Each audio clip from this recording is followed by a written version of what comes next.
பாமகவில் இருந்து தன்னை நீக்குவதற்கு அன்புமணிக்கு அதிகாரம் இல்லை என அக்கட்சியின் கௌரவ தலைவர் ஜி.கே.மணி அறிவிச்சிருக்காரு.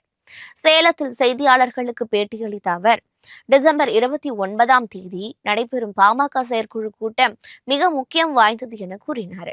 வரும் தமிழக சட்டமன்ற தேர்தல் குறித்து கட்சியின் நிறுவனர் ராமதாஸ் முக்கிய அறிவிப்பை வெளியிடுவார் என பலரும் ஆவலோடு எதிர்பார்ப்பதாக குறிப்பிட்ட அவர், பாமகவை அபகரிக்கும் அன்புமணியின் சூழ்ச்சியால் ராமதாஸ் நிலைகுலைந்து போயிருப்பதாகவும் தெரிவிச்சிருக்காரு. பாமகவை அன்புமணி சீரழித்து விட்டதாக தன்னிடம் பலரும் கூறுகிறார்கள். தன்னை பாமகவிலிருந்து நீக்கும் அதிகாரம் அன்புமணிக்கு இல்லை.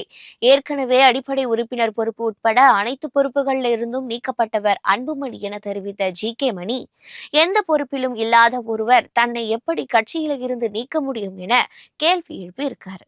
விவரம் அறியாமல் அன்புமணியின் பின்னால் சென்ற நிர்வாகிகள் மீண்டும் திரும்புவார்கள். ராமதாஸ் தலைமையில் பாமக அமைக்கும் கூட்டணி தேர்தலில் மிகப்பெரிய வெற்றியை பெறும் என்று ஜே.கே.மணி நம்பிக்கை தெரிவிச்சிருக்காரு.